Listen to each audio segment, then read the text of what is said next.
हुई और कौरव कुटुंब भी तुम पाए पतन। एक दिन व्यास जी पहुंचे दरबार में, अरे राजा जनमेजय ने उनका स्वागत किया। मेरी शंका समाधान कर दीजिए।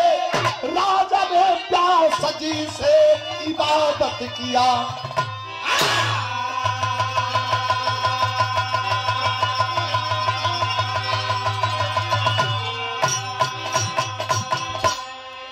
कोनो कोनो बात बेजोड़ होले, कोनो कोनो बिरहा बेजोड़ होले। बेजोड़ बिरहा आप लोग कहानी का आनंद लिए हैं।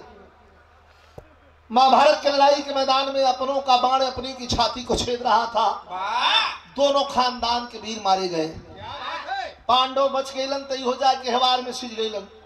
और राज गद्दी का वारिस के भयल की कुल बात बिरहा से ही आप लोगों तक पहुंच पाए। कहाँ अध्ययन आदमी करत बा, कहाँ गीता पढ़त बा, मौका के बा, लेकिन बिरहा के माध्यम से आप लोग तक पहुंचे ले बात।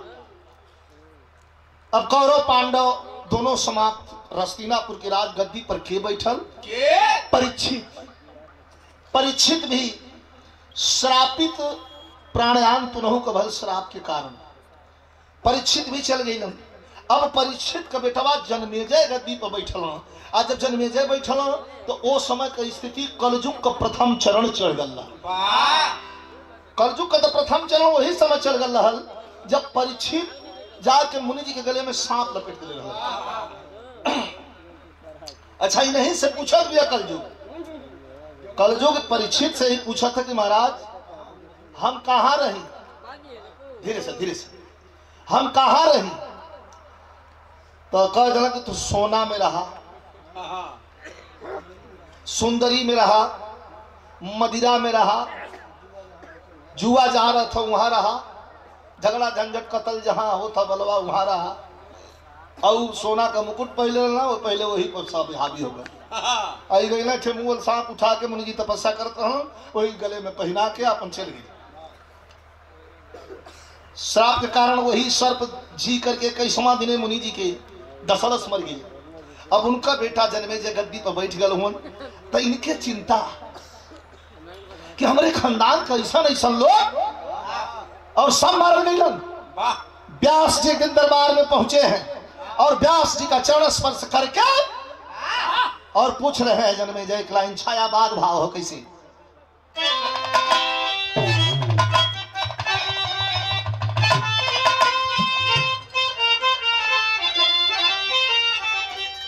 यह पूछत हूं कि महाराज आ गया तो हमार शंका समाधान कदा। कहा कैसे पानी बिना,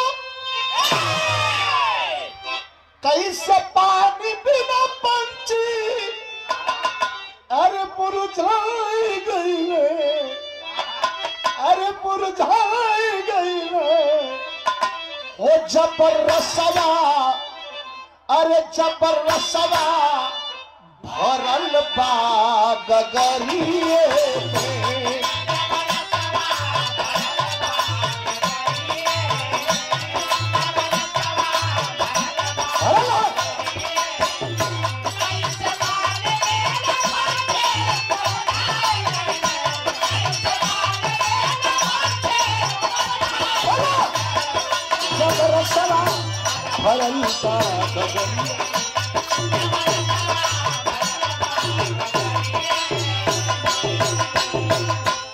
सवाल है हमार भैया बोला मत। ए भाई प्लीज 10 मिनट एकदम शांति, बड़ा आनंद आई। हमके एक बात बता ले जखा कि कैसे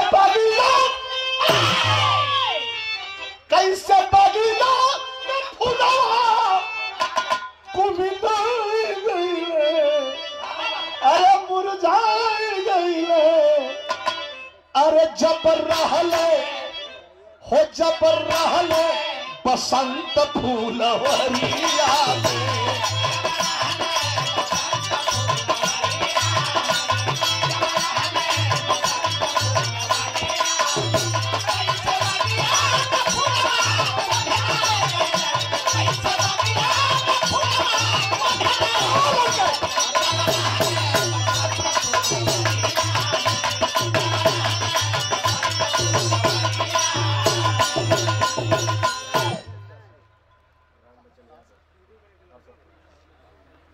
श्री राम बचन यादव जी शानदार ग्राम प्रधान पद के प्रत्याशी अरशदपुर के धरती से 501 रुपए का पुरस्कार। आपके चरणों में प्रणाम।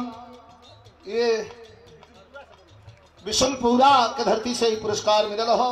आपके चरणों में प्रणाम बा। और हमारे शिष्य अशोक बाबू, शिव कुमार बाबू, बहुत अच्छे कलाकार, हाँ, फकराबाद से शिव कुमार, बहुत सुंदर गायकी, बहुत बहुत धन्यवाद। शुभ आशीर्वाद बचवा के। कहा कहल चाहत हुआ का ये कहल चाहत है, अकारण महाभारत का संग्राम क्यों हुआ। अरे महाराज, कौरव हमारे रहलन, पांडव हमारे रहलन, आ दोनों अपना में लड़के मर गए लोग। एगो सवाल के जवाब आज आप दे के जइहा। वेद व्यास कहला है, पूछा अकारण महाभारत का संग्राम क्यों हुआ, कलंक कुल में कौरव कुल तमाम क्यों हुआ। और विदुर जी जैसे जहां नीतधारी भी रहे, भीषम समान दादा ब्रह्मचारी भी रहे, गुरुकोण जैसे सानी सरताज भी रहे, महान सत्यवादी धर्मराज भी रहे, और श्री कृष्ण जैसे जहां राजनेता भी रहे, श्री कृष्ण जैसे जहां राजनेता भी रहे, विवेकी महापुरुष जुग प्रणेता भी रहे। इन लोगों ने भविष्य पूरा सोचा, अरे इन लोगों ने भविष्य पूरा सोचा, अरे इन लोगों ने भविष्य पूरा सोचा क्यों नहीं, हो गया महाभारत कोई धोखा क्यों नहीं।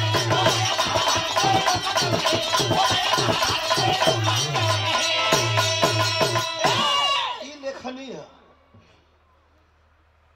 पूछत हो जन्मेजय कि भीष्म जी रहे, श्री कृष्ण जैसे जहां राजनेता भी रहे, विवेकी महापुरुष युग प्रणेता भी रहे, इन लोगों ने भविष्य बुरा सोचा क्यों नहीं, हो गया महाभारत कोई रोका क्यों नहीं।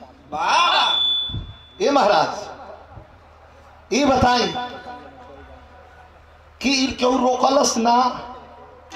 बड़ा जोर से खखा के व्यास मुनि हंसला जन्मे जैसे कहलो, कितना दिन भइल बा गद्दी पर बैठला, कहलो कि भइल बा 1 साल, कहल कि 1 साल में उजिया गइल। लगल पूछे त का कहत हो, हंसत हो, अपना में बतियावत हो व्यास मुनि का।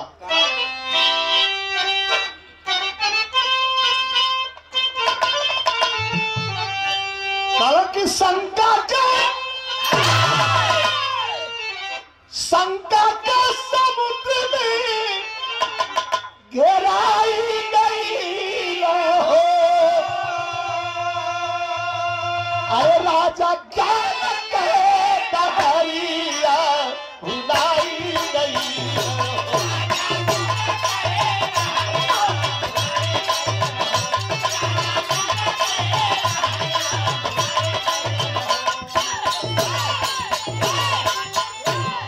और हमारे बड़े भैया आदरणीय श्री दीना यादव जी, बड़ा सहयोग रहा है। जब मेरा बचपना रहा तो बुला करके गवा करके एक तरफा खड़ा होके, तनी लड़का लड़कने तरह है, तनी 1920 होकर तनी कमजोरो होकर तो लोग लौड़ के बोल पर कहेंगे नहीं ये ठीक भाई।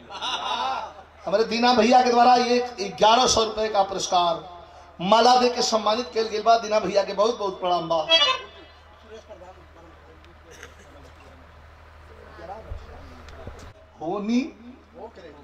होनी होके रही नहीं कोई रोकवैया, अरे घटना अचानक घटे बलिया समैया। झूठे ब्राह्मण के जान में बधाई गई हो, अरे राजा क्या न कहे डहरिया उड़ाई गई।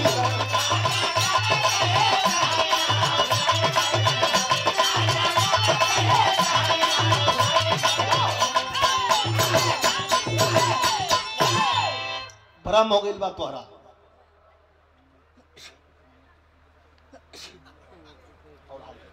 आदरणीय श्री मोती प्रजापति जी ग्राम प्रधान औढ़ारी के धरती से 200 रुपए का पुरस्कार प्रधान जी को बहुत बहुत प्रणाम। सब के प्रणाम बा। कहना तो बहुरा गेल बड़ा शंका हो गई बा, शंका के समुद्र में गोता लगा ले बड़ा है जन्मेजय कुल बात भुला जा कहा कैसे भुला जाए कहला होनी हो के रही। अब देखिए कल को लड़का ना होला सा कि केहू बड़ बुजुर्ग पुरनिया अगर कुछ कहता आ क्वेश्चन का आंसर मतलब जवाब गलतो बा तो कोई खाद को लड़का जन पढ़लका लिखलका हो सब डांट देना सा है बक बक बक बक करेला कुछ जाने के न सुने के खाली बिना मतलब को माथा चाटला मुंह में तेल लगा के बैठे के अरे खाली बकर बकर करेला। वही तरह जन्मेजय राजा नया नया राजगद्दी पौले रहना व्यास मुनि के डांट देना झपट देना चुप रहा कौन तरह की होनी हो के रही कहा जन्मेजय रुक सके होनी घटना बुद्धि से अगर होके काम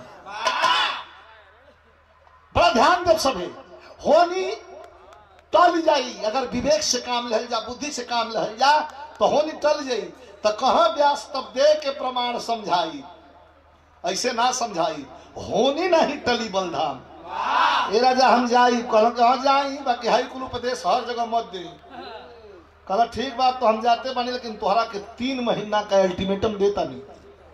तब तो चिहू की गई चौक लेवे लगल कहला का भइल का 3 महीना तोहरा पर ग्रह नक्षत्र बेला ठीक नहीं थे कहला तब कहला 3 महीना बच के रही कहा बचे के बाद कह के व्यास मुनि जन्मे जैसे चलत हूँ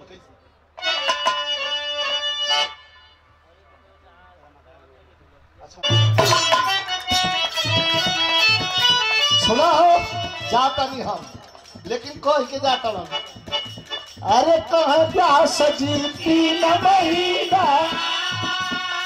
ये भैया कह व्यास जी 3 महीना अरे सुन राज दरमियान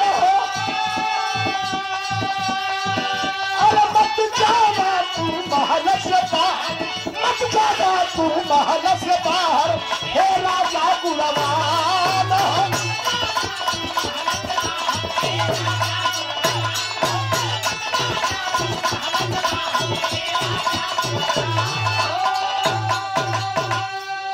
महीना तोहरा पकड़ नक्षत्र बेला ठीक नहीं थे 3 महीना भैया बोली मत आवाज यहाँ ना आ गई महल के बाहर मत जाइए लेकिन सुना अरे अगर महल से बाहर जाना अरे दक्षिण दिशा की ओर मत जाना अगर महल से बाहर जाना तब दक्षिण दिशा की ओर न जाना और वो रात में आज जाना भी तो बात किसी से जाना भी तो बात किसी से मत करना बलधाव अरे तब आके हम तोहरे शंका तब आके हम तोहरे शंका कल के समाधान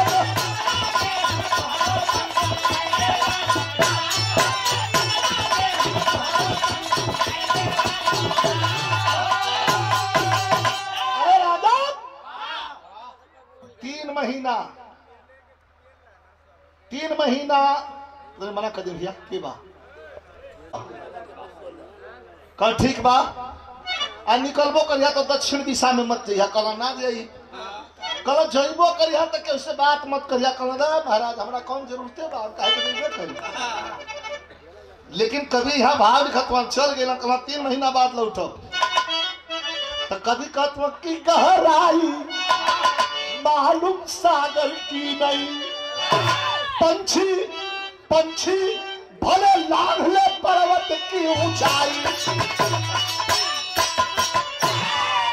पंछी भले लांघ ले पर्वत की ऊंचाई गहराई मालूम सागर की नहीं। पंछी पहाड़ के ऊपर से जा सकेला लेकिन सागर की गहराई को के पता नहीं थे। 3 बीते लागल विराह के मेन पॉइंट पर आ जाए दिन बीते लगल 15 दिन बीतल होनी एक दिन राती खा राजा सुतल बड़ा कोनो मेहरारू रोवत आई हो दादा अब हम कैसे जियो राजा लगल करवट बदले करे बाप रे क्यों रोवत हमरा राज में चढ़ गई महल के गुंबज पर आवाज को टोह लेवे लगल कि केने से आवाज आवतिया 15 दिन बीतल बा व्यासी के गई 3 महीना का अल्टीमेटम दिले बड़ा लेकिन 15वां दिन राजा आवाज पर बेचैन हो उठा और निकल करके बाहर आया, घोड़े की लगाम पकड़ा और राजसी ठाट बाट चढ़ौने को तर्ज लगे। फिल्म का नाम नूरी।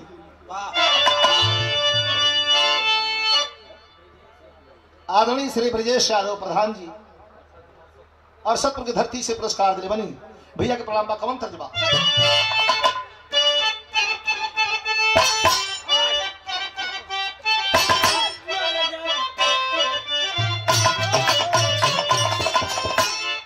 अरे दिल को टुकड़े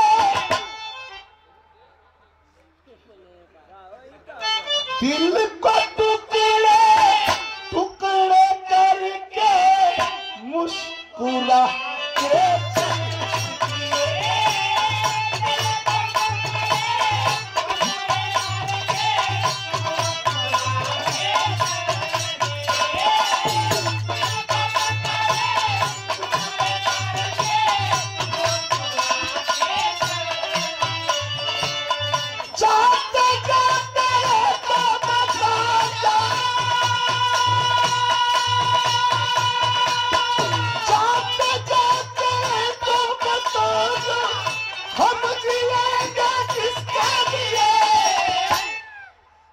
तर्ज बा, लेकिन राजा का करत हो कि सोनी के दुखिया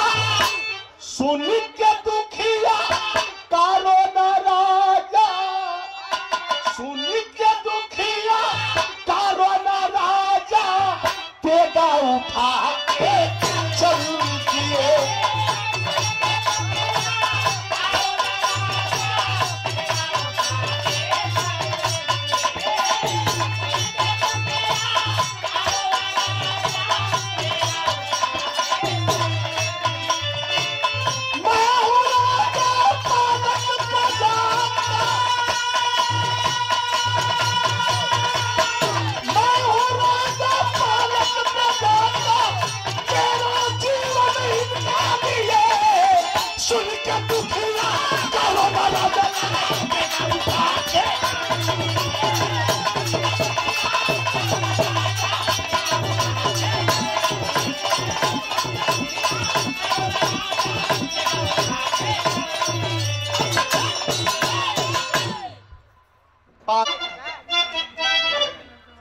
अपने महल से बाहर आए, व्यास मुनि की बात भुलाए।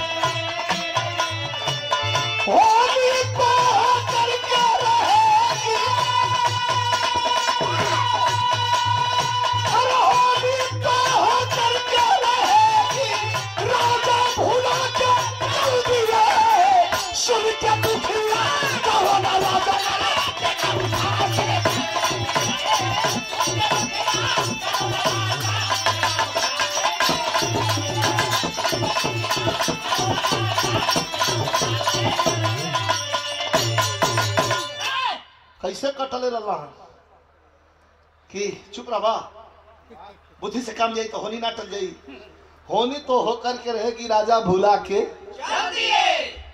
अवजिया आवत या दक्षिण मुहे से घोड़ा बढ़ौले आगे चल जात मोटी अब भेटाई, और आगे बढ़ना अब भेटाई, और आगे बढ़ना अब भेटाई। जाते जाते जाते जाते घोर जंगल में अइला, विशाल बरगद का वृक्ष बा। हमारे महानीचक समंगल बाबू के द्वारा पुरस्कार बहुत बहुत प्रणाम। आदमी को बरगद के पेड़ के नीचे घोड़ा आके रुक गई, राजा का नजर पड़ल, तेगो मेहरारू बैठल बिया तनी सब करूं रस, एगो मेहरारू बैठल बिया करुणा लाभ कर रही है, हृदय विदारक उसकी रोवाई है, केहू का करेजा फाट जाई। कारुवतिया तनी हमरे मिजाज करी रहा, हमें लिखल नहीं कही हमारे मिजाज में रोवनी माई रोवनी माई रोवनी बेटा कलसिया निहार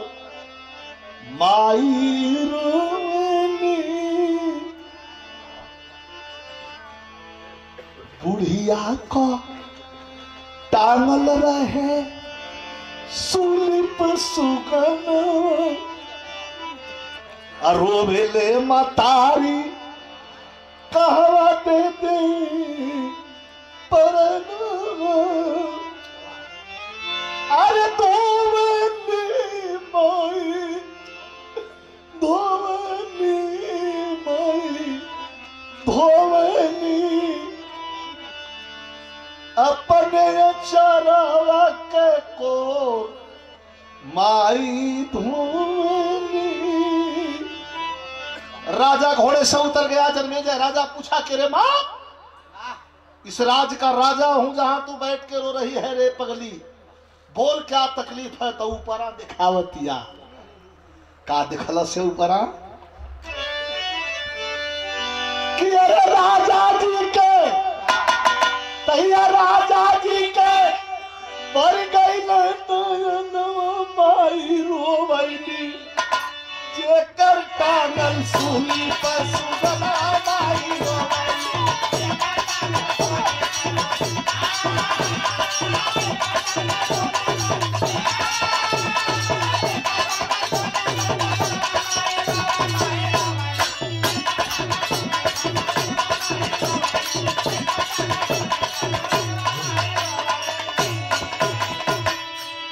लड़का हमार बा।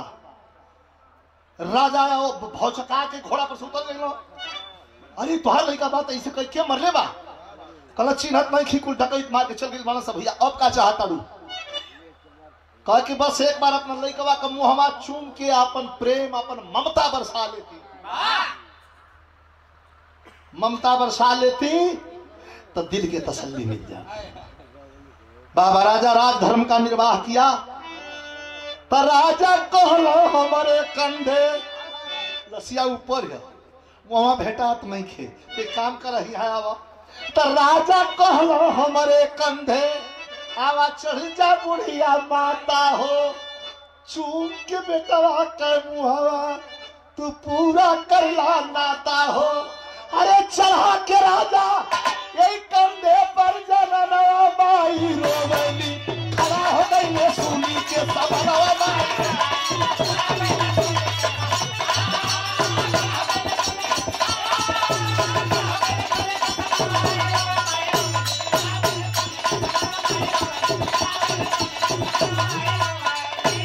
एक मिनट माई यहाँ आवा, हम बैठता नहीं हमारा कन्हैया पर पहले चढ़ के बैठ जा। माइये समान हो आ हम खड़ा हो जाता नहीं तो लसिया पकड़ के धीरे धीरे आहिस्ता आहिस्ता खड़ा हो जा हमारा कन्हैया पर। मुहवा भेटा जाई अपना लड़का का मुंह का चुम्मा दे के अपन ममता बरसा। ये सारी कायनात हंस रही है, सारी कायनात खुश है। और ये 501 रुपए का पुरस्कार श्री राम बच्चन यादव उर्फ बबता कल तगई धोखा खाई हो। अरे चुम्मा के बदले, अरे चुम्मा के बदले कईले बात तूफानवा माई रोवैली मास पुत्र का जवाब जनवा माई।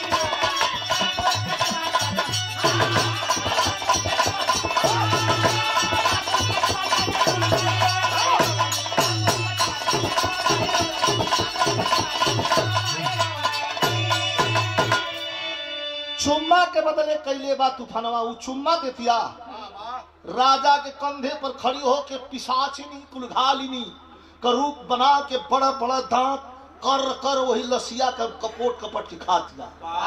राजा देखला तुरंत हट गई ना, निकाल खबरदार खबरदार चांडाली, निकाल के तलवार घोड़ा खबरदार चांडाली। जब तलवार लेके घूमला खबरदार चांडाली तो अदृश्य हो गई। अदृश्य मतलब गायब हो गई, लापता हो गई। लसिया जो टांगल रहे करे और ताकत हो तो वो गायब है। राजा के बुलकी चढ़ गई।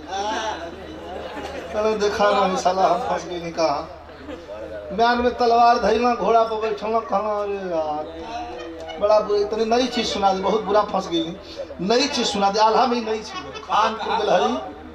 खानपुर बेलहरी गाजीपुर मोहम्मद हनीफ मास्टर ये दूसरे नट जब बिमसल रहा अरे हंसा वाली बात ना जौने क्षेत्र में जाके नट दूठे गावे लगा खानपुर बेलहरी का हनीफ मास्टर है यूसुफ मास्टर तो बड़ा में आग जना की लग गई ऐसा काम है उनको कुछ लाइन हम बताओ थे दिखाई प्राथमिक पशु चिकित्सक अच्छा कृत्रिम गर्भधान भी है ना समझ गया सीमन चढ़ावल बच्ची इसको समझाना चाहिए रात दिन गा रही है साथ में पूछे क्या होला इससे अगर डिटेल में लेना होगा तो एकांत में पूछ लेना ये पुरस्कार प्रदान कर गया अच्छा एक बताऊ 24 घंटा सेवा उपलब्ध तो चढ़ा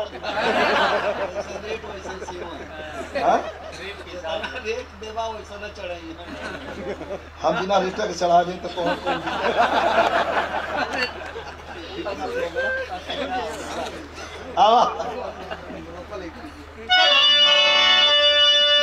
2 मिनट विशेष गौर करिए हमारे सर्वेश यादव प्रत्याशी ये जिला पंचायत सदस्य मनिहारी द्वितीय से मालिक मनोकामना पूर्ण करा बाबू के सब इनके प्रणाम बा कैसे हो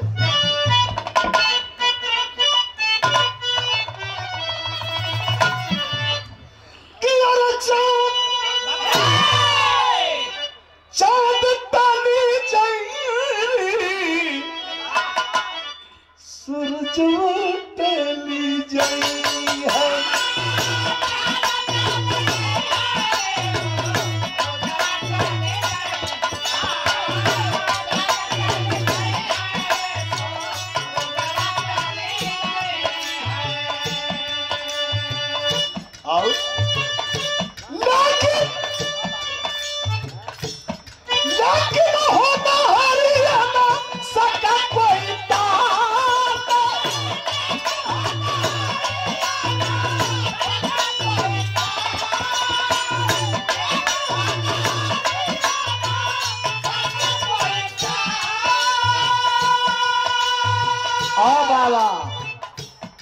अब आवाज दिखाई खानपुर लहरी अरे पहले बिहान मुनि देखया पल तलवाया पड़ल बा सफेद तगिया कोढ़ के बेटा अलजिया के मारे नहीं निकल बहराया दिलवा खराब ऐसन कैलन करता 3 महीना बाद व्यास मुनि तब राजा का हलतिया देख के हंसन कल की अबर बयरिया डोलन लागिया अब भी लिखल नहीं जा अरे मालूम भूल गईला राजा वही दिन का बतिया दक्षिण दिशा के ओरिया गईला मन का हो राजा कोढ़ी काहे हो गई बड़ा कल अरे महाराज राती खड़े को मेहरारू रोवत रहे वही आवाज के सहारे गईनी कि हर गईला का दक्षिण दिशा में कहना बहुत अच्छे कैसे भेंट भइल का एगो मेहरारू को बड़ा मदद कैली कहना इहो अच्छे कहना ओकरा बाद कहना दोनों आदृश हो गई लसियो या मेहरारूओ कहना इहो बहुत अच्छे कहना इली घरे तक कोढ़ी हो गई कहना इहो बहुत अच्छे कहना ई काहे कहना बड़ी बड़ी बात उस दिन बकत रहा कि श्री कृष्ण जैसे जहाँ राजनेता भी रहे विवेकी महापुरुष युग प्रणेता भी रहे इन लोगों ने भविष्य बुरा सोचा क्यों नहीं हो गया महाभारत कोई रोका क्यों नहीं ये राजा 3 महीना तो के मने को के गल यहाँ नाम मनला हवा जबरदस्ती गईला कोढ़ी हो गईला आई हो नहीं रहल हो गई आ यही तरह सबके रहते हुए भी महाभारत हो गई 7 हाथ गहरी खून की नदी बह गई एक एक वीर मार करके पसार दिए गए यह भी होनी थी कहला हम महाभारत का होनी के मुंह मारीला ये हम ठीक कैसे हो एके बतावा कहला तब वही महाभारत का अंतिम 2 लाइन विशेष ध्यान दे सभी वही महाभारत कथा सुनावत नहीं अगर कहीं सशंकित न होगा तो ये दुनिया से कोढ़ रोक के भगा दे ये रोग रहबे ना करे फिर पूजा की वेदी बन गई बैठ गए दोनों लोगों महाभारत कथा शुरू हो गई कहते कहते पढ़ते पढ़ते पढ़ते पढ़ते पढ़ते पढ़ते जब कथा समाप्त भइल तब राजा अपने शरीर को तकवन तो पूरी शरीर उनका धीरे धीरे धीरे धीरे एकदम कंचन हो गई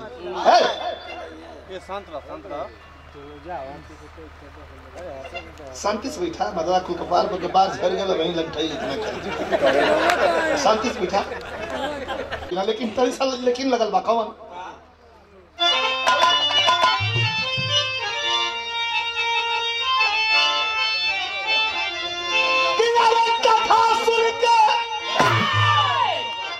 कथा सुन के स्वस्थ महिला राजा रगिया लेकिन होठ का मिटाई न सफेद बगिया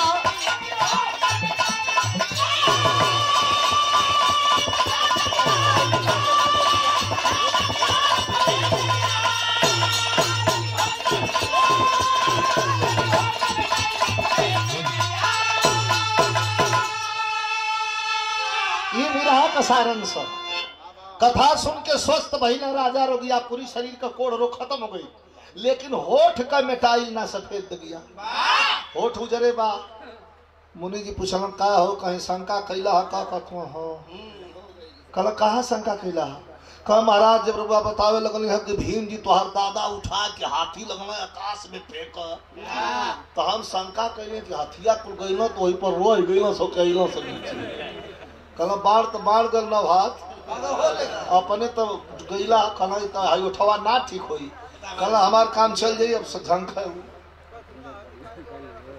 हमारे सोनू यादव बाबू औढ़ारी की ओर से पुरस्कार प्रदान किए गए भैया के बहुत बहुत प्रणाम बा कल तो हाथिया कहाँ गए महाराज बतावत हूँ कि मंत्र पर कमंडल पानी गगना में मारे हाथियन का हड्डी गिरल धरती पसारे अरे चरण में देखा राजा पैर गया लेकिन होठ कर मिटाई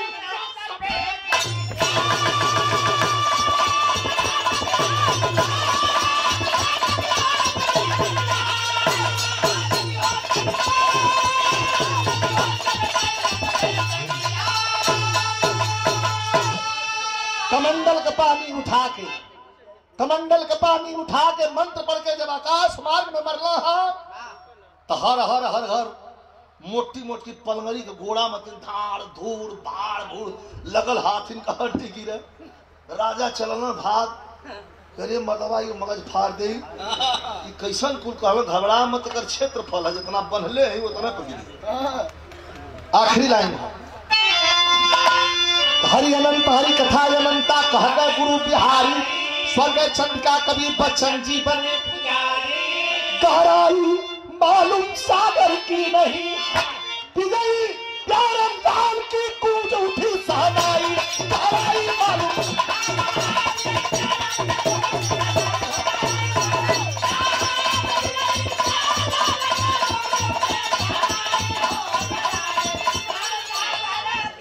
और ये सर्वेश यादव प्रत्याशी जिला पंचायत सदस्य मनिहारी द्वितीय से पुरस्कार दिलन है बहुत बहुत धन्यवाद।